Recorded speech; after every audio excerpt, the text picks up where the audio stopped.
6 months ago or so. It was really hard. I was so busy getting like I said, I got all this working really quick, and I just kept staying busy, and it was hard to keep up with all the work. So it kind of went from still working the same amount of hours and hustling and grinding, but I'm in an office now instead of outside. So I definitely put on a couple pounds during that time. And just now recently, I have over the past year been training a couple other estimators to help me out. And now that they're doing good, and there's a lot more free time for me to be able to actually go outside and do stuff. And that's just happened about 6 months ago. Welcome to the Roll Up and Roll Out podcast. Sit down with blue-collar business owners and inspired entrepreneurs to get the industry insights from the leaders that grow our local communities and learn how to scale your business. Regardless of GED, these people know how to GSD. Here is your host, Paul Childers. Let's get to work. Welcome back to another episode of Roll Up and Roll Out. My name is Paul Childers. I am the host, and I'm the owner of Blue Sky Biz Solutions. Today, we have Ben Brunni with Pay Dirt Support Services, LLC. Ben, give us a little bit about yourself, first and foremost, and then tell us about how you got started on this entrepreneurial journey. Hey, Paul, thanks for having me on. So I own Pater Earthwork Support Services, and we do primarily estimating and bidding, as well as GPS modeling for excavation contractors. So I kind of got into this because I was an excavation contractor myself, and I went out of business about 2 years ago. And I was always finding myself spending a lot of time doing estimating. I'd work all day long, and then I would go home and work even more just in an office instead of out in the field. So whenever I got out of the business, I didn't really want to get out of the excavation itself, but just to move on to something different. So I started doing estimating and takeoffs and bid proposals for small to mid-size excavation companies primarily, just to save guys times from they can be with their family more often and enjoy their life a little more, so going home from work and then working some more.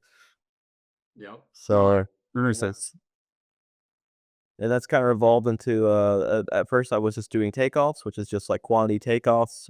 We just specialize in excavation. That's really all we do. We'll do other site work such as concrete and asphalt, but primarily just stick with excavation.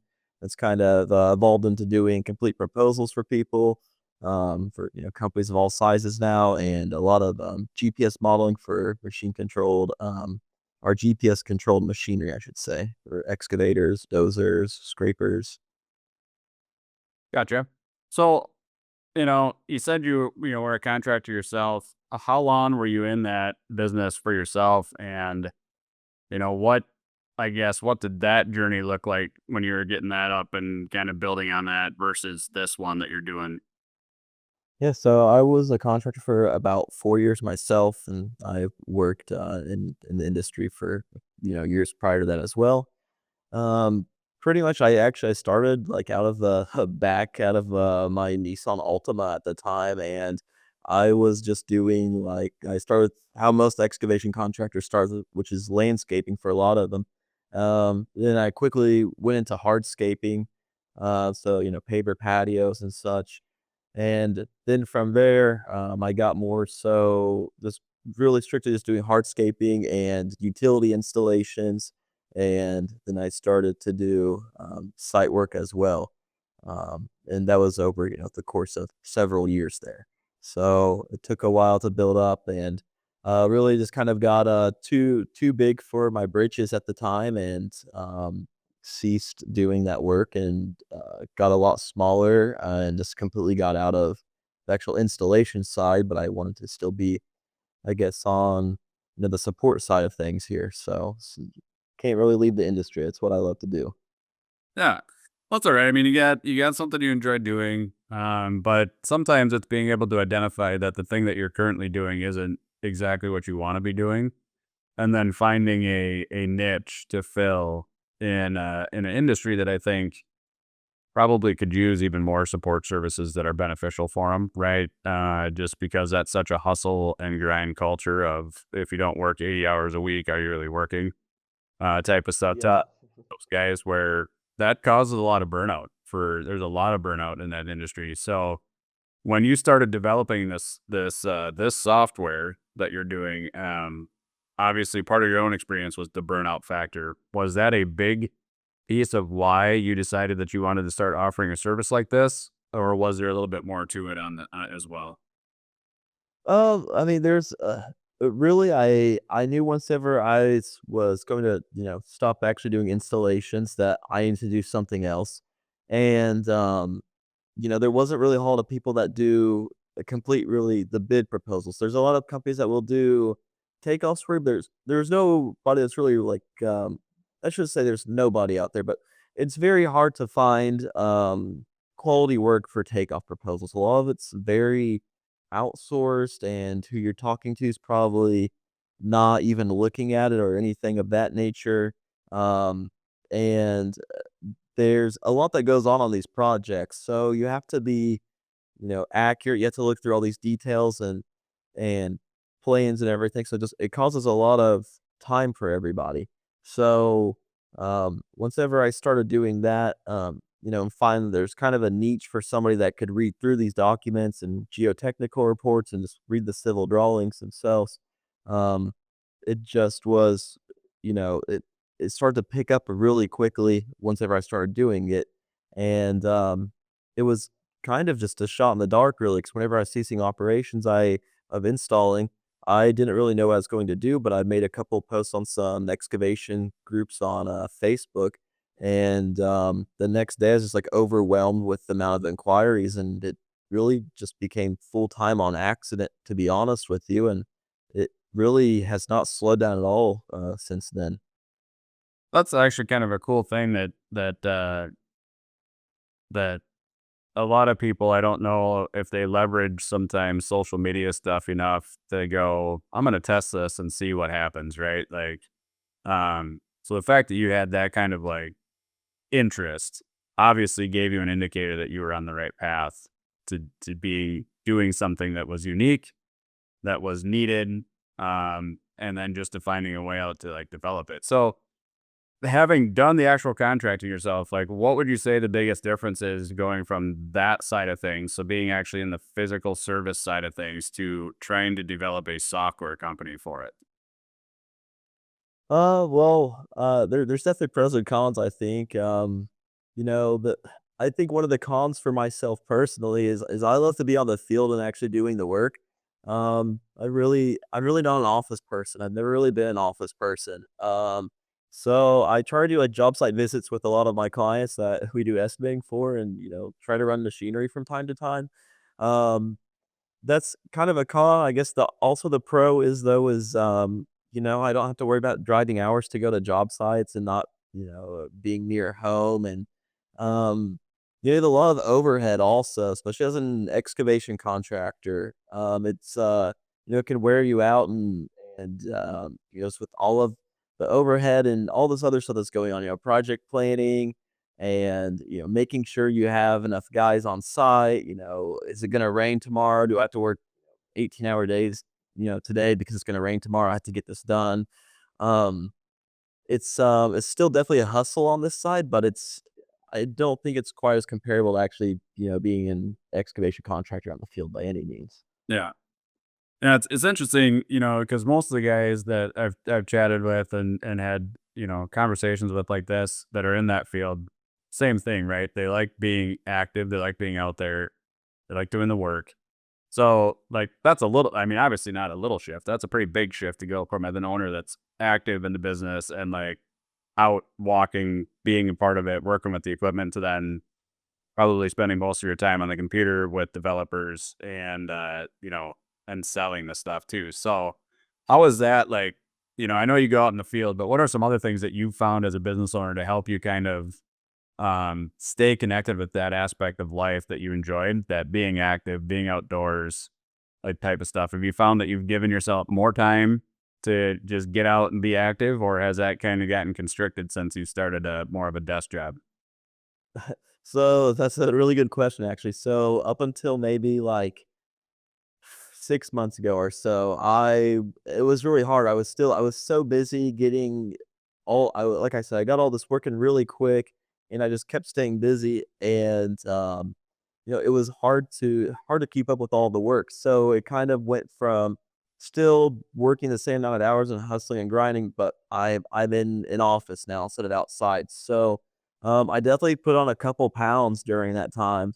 And just now recently, I have, over the past year, been training a couple other estimators to help me out. And now that they're, doing good, and, there's a lot more free time for me to be able to actually go outside and do stuff. And that's just happened about 6 months ago. So I still definitely work some long hours, but before I was probably working 15-hour days for a while, if not more than that some days and weekends. Now, it's a lot more relaxed. I can, it's, still not working quite 8 hours a day, but I've gotten a lot more time to be able to go outside and, go to the gym and stuff like that. So, Yep. So, you said you hired some estimators or worked with some estimators to help you out. Have you built on anyone else to your team to kind of help you with some of your day-to-day tasks? Have you started utilizing like personal assistants or anything like that, or is that something that's maybe next stage type of stuff for you? yeah, so I have, an assistant. She's essentially kinda just, really helps with us getting quotes, material quotes, and just staying on track and scheduling all of our estimates and such for us. She does a great job, and in addition to that, we have 3 other estimators, and, we also have our software team that's building up, software for excavation estimating purposes. Okay. So I wanna say there's a total of 8 of us right now, including myself, and I've been building that out. So, Sure. definitely need somebody to help schedule. I pretty much just take phone calls all day long, it seems like, um, and review takeoffs that are done and geotechnical reports, all of the nice boring stuff. And, the other guys, they are either estimating or scheduling essentially. So Okay. Uh, it's definitely taken quite a bit of workload off me, especially with the scheduling. That's something that I have struggled with in the past, and getting material quotes on time and such. And now it's much more streamlined now the past couple of months since I've done that. Nice. Did you find that this time around it was easier for you to figure out how to hire somebody and who to hire versus your first time around? Most definitely. I think there's still challenges that, um, it's like whenever, I'm hiring blue collar workers, it seems like there's a different set of challenges for people that are working in the field versus office employees. So I had a few office employees whenever I was installing as well, but not really to the extent that we are now. It's more of specialized, people that are specialized in doing estimating, have, a background in it. Um, I think this time around it's been a lot easier to select people to work with for sure. Um, and I think I definitely have went with, different approaches to hiring, and there's there's definitely some similarities from prior, but at the same time, it's just hiring a different type of person from, people that are working in the office all the time to work in the field, I feel like. Yeah. Yeah, it's interesting. I talk to a lot of guys that, this might be their first job or, maybe their second job, but it always seems like the one kind of takeaway, especially people on their second or third company, seems to be the knowing who to hire to best delegate to. Because I think a lot of the times owners make a mistake of hiring that first person to essentially replace them, thinking that that's going to free up more time. But what they end up doing is hiring a new salesperson or a new marketing person. And that's the thing that the owner really is passionate about and likes doing. And then it ends up backfiring because then the owner is doing all the stuff that they hate. Whereas the second and third time around, they tend to hire the people to do the jobs that they really don't like to do, and so they get to spend more time doing the things that they want to do. Is that kind of a difference that you did this time around, or did you manage to do it right the first time? You hit the nail on the head there. So my first time around, I've always loved sales. So I used to do all of the sales for both the commercial and the residential. I was like, man, I'm just doing so many estimates. I'm doing so much sales right now that it's hard to keep up with and project manage. Project manage isn't necessarily my specialty, especially when you have 4 or 5 crews running around, all over, a huge metro area. So my bright idea was, well, I'm doing all these sales. Now I can shift from my sales to my project management. So I hired a salesperson, like you just said. And then I was doing some of the project management and then some of the commercial sales. And really, like, probably should have, in hindsight, had a project manager. I stayed with the sales.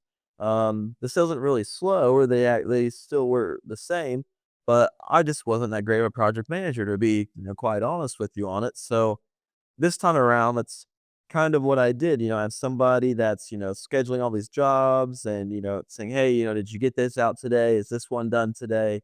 And I'm on the sales and still, going with that and also doing takeoffs, but try to focus more so again on the sales side, a little bit on the management side. And I'm always doing takeoffs still. There's always a takeoff program in the background of my computer almost all the time. So Sure. So you're still finding yourself doing the things that you enjoy, which I think that's really the most important thing when you're delegating, in my opinion, is find that spot that you still like to do and enjoy doing it so you don't get burned out, don't get frustrated, don't end up putting somebody in charge that can lose you money because they don't know the sales the way that you do, right? I see that a lot too. It's like I hired a sales guy and I started losing money. It's like, well, yeah, because you probably didn't train him well enough, and B, they're not going to protect your bottom lines nearly as fiercely as you are as the owner either. So I think there's like multi layers to that stuff. Um, exactly. Kind of, winding up on time here. What has been your like the biggest thing you've noticed in yourself? That could be like personal growth, business growth, whatever, from what you took from your contracting days to now growing this software company. Like, what are some changes that you've seen in the way you do a business and in yourself as you've transitioned to that? I think I'm a lot more careful than I was in my first one. I think the first one I just wanted to grow, grow, grow. And this time around, I don't really care to really get too much bigger than what I already am. I'm comfortable with what we're doing right now and the revenue, everything. Um, I've really, since both in personal and business, I have been finding a lot of ways to be more efficient and to save time and still get the same results. Um, and I think that's really, again, just both for personal and business. I think that's probably my main thing that have changed up since prior. Before was kind of get it done. Now it's let's get it done. Let's get it done the right way still, but let's figure out the easiest way. Where are we wasting time at here? And just kind of almost studying myself and studying my business to see, what's slipping through the cracks. Off of that, real fast, did you hire any coaches to help you with that? Or were there any particular books that you had picked up and read that kind of gave you any guidance on some of that stuff? Or was it just something that you knew needed to be done better based off of past experience? I really don't like reading, so there wasn't any books, to be honest with you. It was just, I kind of saw it myself and how my old business was. Um, that this doesn't necessarily apply to that right there, but a great book that I did read for my business was, Profit First. I think that was great. Is definitely helpful, especially for new business owners or any business owner really that's having any sort of struggle with that sort of, managing the money and such. And I read that after my last business and been trying to apply those principles. Yep. No, that's awesome, man. I appreciate you taking time out of your day to jump on and join me, share your experiences and share some knowledge. And again, thank you. No problem, Paul. I appreciate your time and thank you for having me on here. And then one last thing before you go, if somebody wants to reach out and get a quote or ask about your services, what's the best way for them to do that? Yeah, they can go to our website. All of our contact info's on there. That's going to be www.paydirtsupport.com. Cool, man. Thank you. Thank you, Paul.